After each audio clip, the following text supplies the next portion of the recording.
Olá! Estamos começando mais um Conexões na Ponta do Giz, aquele programa que já se tornou obrigatório na sua semana. Professor, professora, já fez a sua pausa para tomar o seu cafezinho hoje? Já teve um intervalo na sala do professor? Como é que está o AC dessa semana? Tenho certeza que o Conexões na Ponta do Giz já está fazendo parte aí do seu AC semanal, hein? Estamos sempre trazendo aqui um conteúdo que vai contribuir com as suas atividades, no desenvolvimento de novas experiências, trazendo vivências para inspirar as escolas dos nossos territórios. E hoje estamos trazendo aqui uma convidada que faz da sua prática uma inspiração de vida.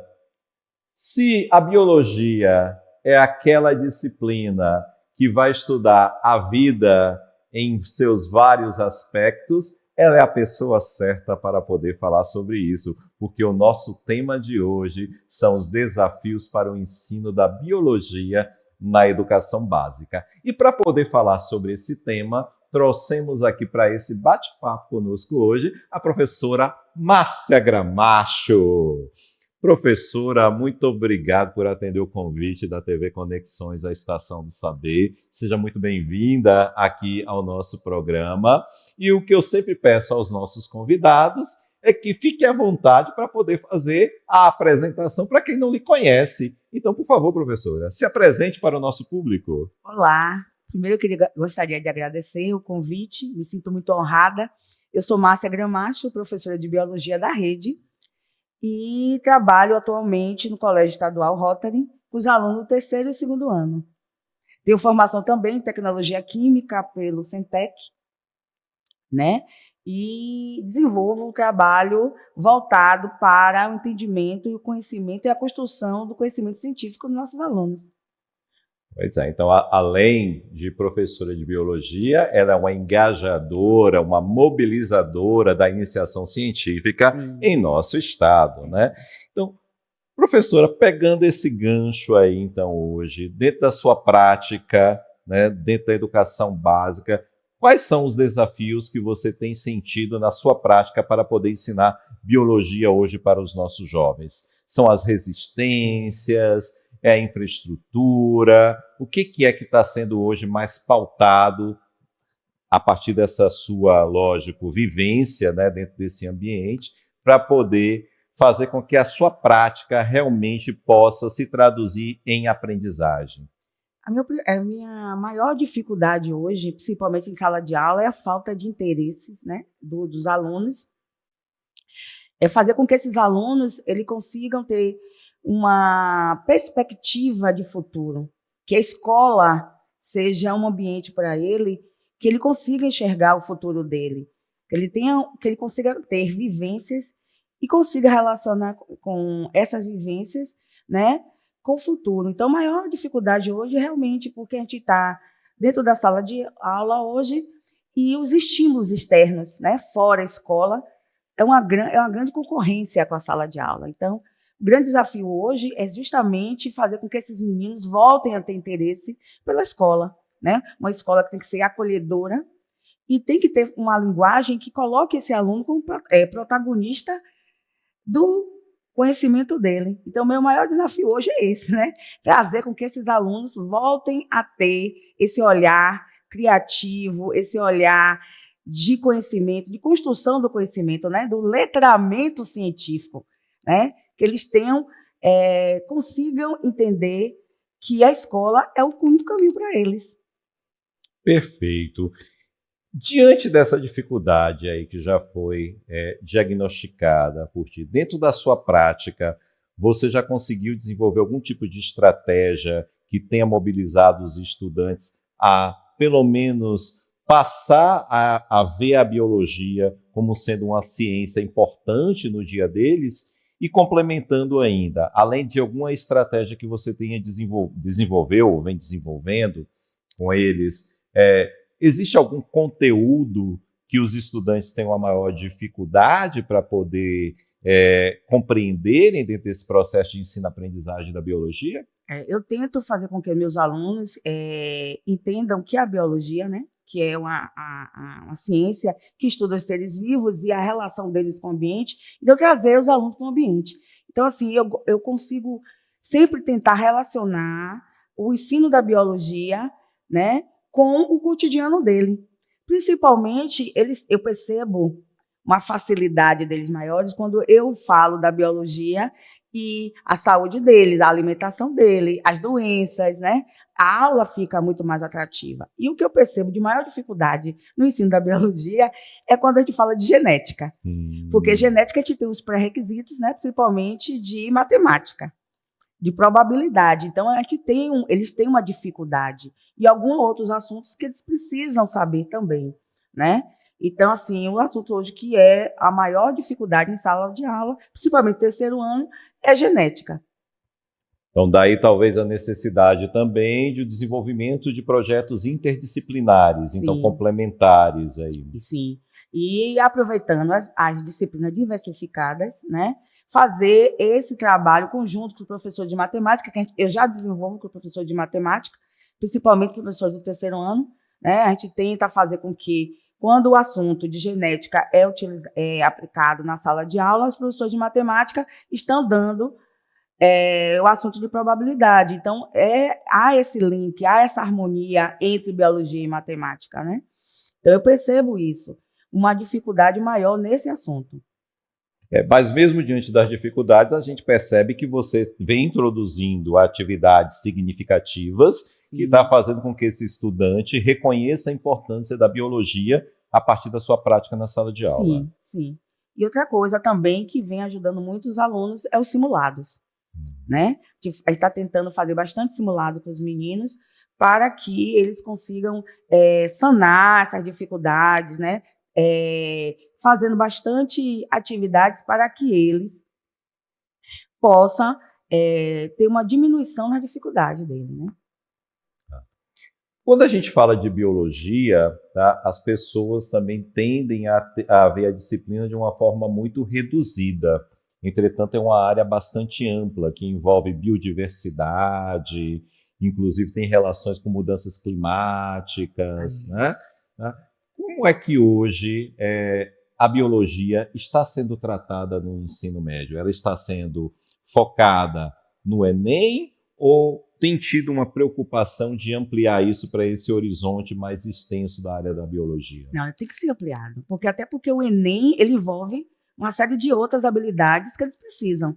Ele não pode ser só focado com o conteúdo estático da biologia, até porque a biologia é uma ciência viva, ela está em movimento, ela está em construção. Então, o aluno hoje ele não pode ficar só preso ao conteúdo, ele tem que ampliar, né? Ele tem que ver qual é a relação desses seres vivos com o ambiente, com o clima, com a diversidade que está ocorrendo, né? Até com geopolítica.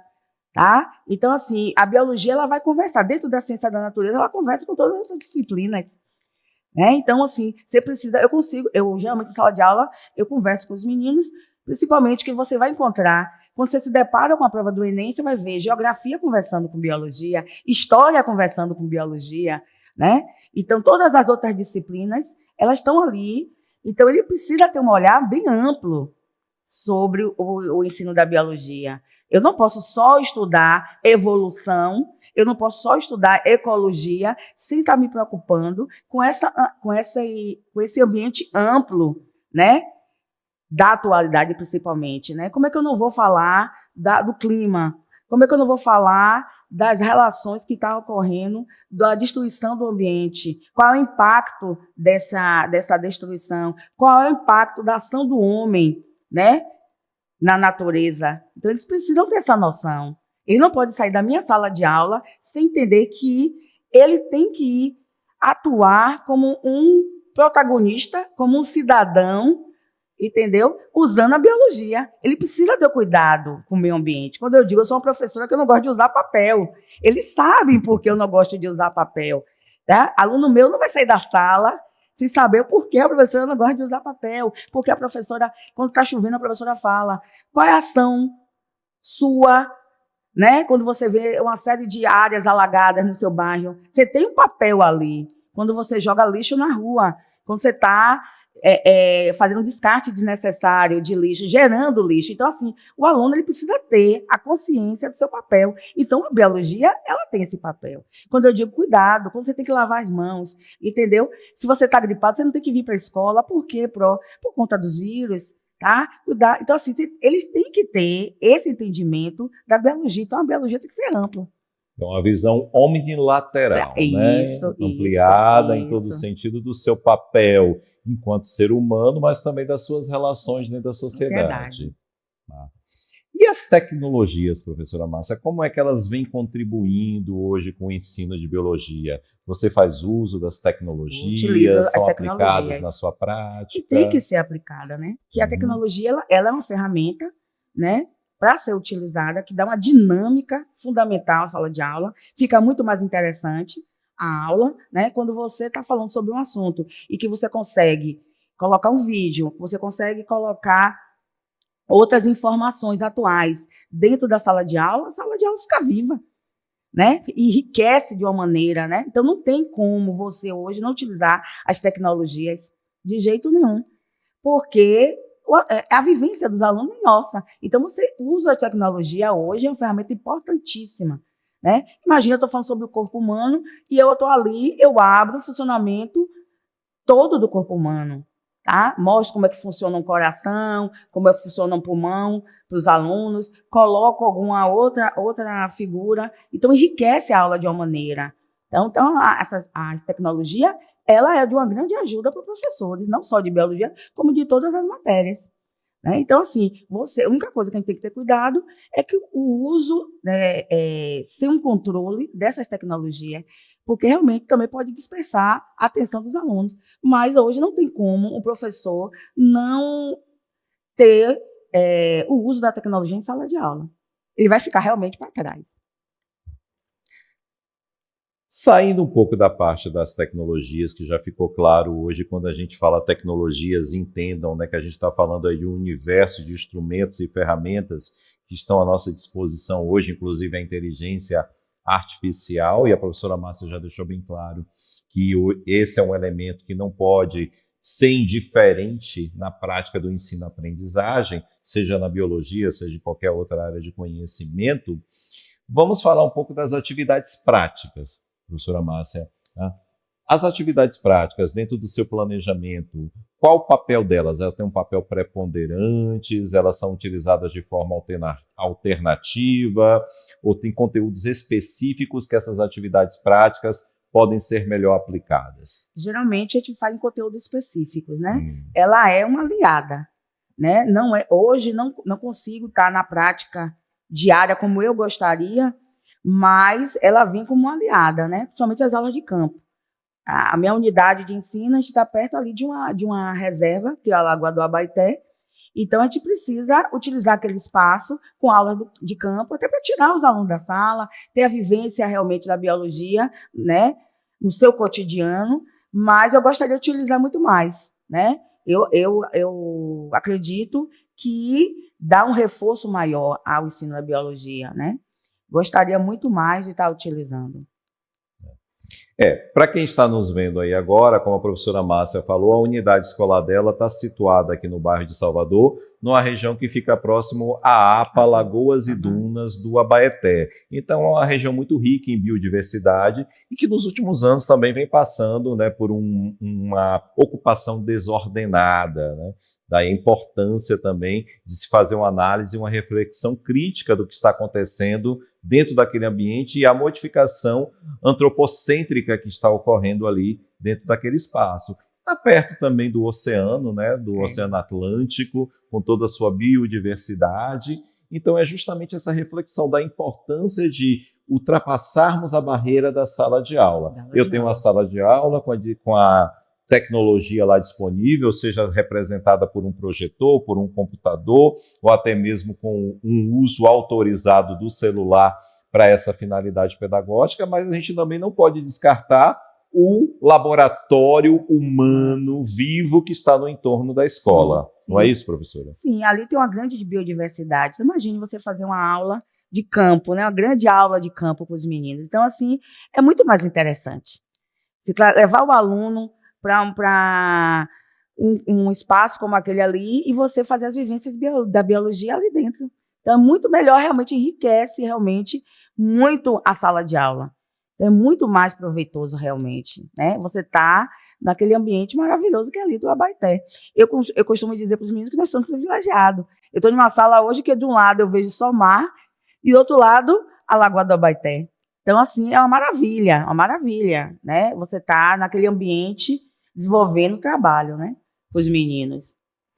Muito embora você, professor, você, professora que esteja nos assistindo, possa não ter o mesmo privilégio que a professora Márcia, de ter essa visão paradisíaca aí, mas dentro do seu espaço aí, dentro da sua comunidade, com certeza há uma realidade no entorno que vai favorecer essa prática da biologia, né, do ensino da biologia, a partir da realidade da sua comunidade. Então, uma dica importante que estamos trazendo aqui, para você não deixar de levar em consideração essas visitas ao entorno da própria unidade escolar. Ou quem sabe, a depender do tamanho da unidade escolar, que algumas unidades, principalmente no interior do estado, têm faixas de terra muito mais extensas, esse espaço também pode ser um laboratório vivo para algumas práticas, inclusive de iniciação científica, como a professora Márcia falou, que podem ser usadas, ou até de estudo, né, de todo esse acervo biológico que está dentro da unidade ou no entorno da unidade. E falando de iniciação científica, já que você disse aí na sua apresentação que é uma incentivadora da iniciação científica, como é que está isso hoje na sua vida? Como é que a iniciação científica está fazendo parte da sua prática? Porque assim, né, eu também já trabalhei com a disciplina de iniciação científica e assim, o estímulo é que a gente faça com que esse aluno ele tenha um conhecimento, ele tenha um entendimento do conhecimento científico, né? Porque a gente, como eu falei, um letramento científico, que a ciência ela não pode ser estática, ela está em movimento, eles conseguem fazer um trabalho, né? Então, o que eu vou conseguir fazer através da minha curiosidade, né? Eu costumo brincar com ele dizendo que o conhecimento científico ele começa sempre de uma curiosidade, de uma indagação, de um incômodo. E como é que eu vou fazer esse caminho, esse percurso da construção do conhecimento científico? Então, assim, o que eu proponho para os meus alunos sempre se pergunte por que isso acontece, né? Será que essa minha curiosidade vai levar em quê, né? Então, assim, alinhar o conhecimento para construir esse conhecimento, é importante que os alunos tenham aprendido na sala de aula. Né? Da importância de ensinar um método científico, a metodologia, então. Como tá? Eu costumo dizer que quando você vê Lamarck falando das suas ideias da evolução e Darwin vem e faz um refutamento dessas ideias, por que ele faz isso? Né? Por quê? Porque ali ele percebeu, dentro de uma série de observações, ele fez um método científico e ele está refutando aquela ideia. Então, eles precisam entender que quando você tem uma teoria, como é que ela ocorre? É do nada? Qual é o procedimento para que esse conhecimento seja criado? Então, assim, dentro da sala de aula, eu falo muito isso com eles. Tá? Cuidado com a escrita, cuidado com como você vai colocar no papel esse conhecimento, como é que é só fazer a metodologia, como é que vocês vão pesquisar, como é que vocês vão comprovar, trazer cientistas atuais, principalmente as mulheres na ciência, né? Buscar essa informação, como é que você pega essas informações, você sabe que essas informações são verídicas, que a gente tem que ter muito cuidado, né, com as informações, as fontes que vocês têm que consultar das informações, tá? Tem que saber que se aquela informação ela é fake news ou não. Então, a gente tenta levar essas informações aos alunos, né? Que eu geralmente digo a ele que informação é poder. Se você sabe a informação correta, vocês têm o poder na mão de vocês. Então, assim, a construção da iniciação científica, ela tem que partir justamente desse entendimento deles. Durante esses anos de sua trajetória, acredito que muitos estudantes devem ter dado feedbacks para você de que maneira a sua prática de ensino contribuiu, né, no alcance de alguma vitória deles. alguma dessas memórias que tenha tocado Eu você tenho mais várias. recentemente? Eu tenho várias, há pouco tempo, né? Eu tenho vários, ao longo do tempo que eu estou em sala de aula, eu tenho respostas muito positivas dos meus alunos. E tem uns 15 dias que eu encontrei 2 alunas. Eu estava na saída do shopping e Lavínia e Maísa me abordaram, né? Me deram um abraço extremamente amoroso e falou: uma está fazendo engenharia, a outra nutrição. E justamente a de nutrição falou: eu vejo você nas minhas aulas na faculdade. Então, assim, é um retorno para mim muito emocionante, né? Eu sou uma professora de sala de aula. Eu sou aquela professora que quer estar em contato, eu estimulo, eu realmente brinco com eles, eu disse que eu sou uma professora tóxica porque eu quero eles na faculdade, eu quero eles na universidade, eu quero ver meus alunos vencendo, né? E para mim só tem um único caminho, que é a educação. Educação. Eu sou fruto de escola pública, então eu acredito na escola pública. Então, o meu estímulo, a minha dedicação é colocar esses meninos na universidade. Então, quando eu encontro um aluno meu que está na universidade e que fala para mim: eu fiz a prova do Enem, a prova é sua cara. A senhora falou aquilo em sala de aula. Então, assim, para mim, é o meu maior ganho, é a minha maior satisfação, né? Eu vivo para isso, eu vivo para a sala de aula, eu vivo para os meus alunos, e eu percebo que eles entendem isso. Essa minha dedicação, essa troca que a gente tem em sala de aula é muito importante para mim, muito importante, muito. Está se inspirando na trajetória da professora Márcia? Está se inspirando na sua fala para poder mudar a sua prática? Que bom, o objetivo é esse, para que você, professor, você, professora da rede, percebam que dentro do nosso espaço, dentro dos nossos territórios, tem colegas como eu, como você, como ela, que estão aí no engajamento, mobilizando, acreditando na educação pública desse estado, para poder fazer com que os nossos estudantes possam ser vitoriosos. Da mesma forma que no passado, nós que também tivemos essa trajetória dentro da educação pública nesse país, também fomos incentivados por professores que nos inspiraram. Então, esses professores são inspiração e é o objetivo desse programa, trazer essas histórias inspiradoras e mostrar a qualidade técnica que o nosso corpo docente estadual possui para poder fazer com que a educação pública desse estado possa ser realmente uma educação pública de vanguarda, tá? Tá gostando da professora Márcia? Tá? Então siga a gente aí nas nossas redes sociais. Não está seguindo ainda? Clique aí no sininho.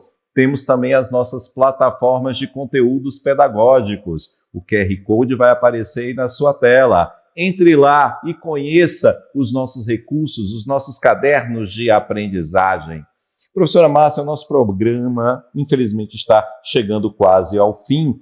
Então, eu sempre deixo esse espaço final para que os convidados eles possam se pronunciar nas suas considerações finais, deixando alguma mensagem ou algum comentário de alguma pergunta que eu acabei não fazendo, para que ele fique à vontade para poder se expressar. Então, a palavra é sua.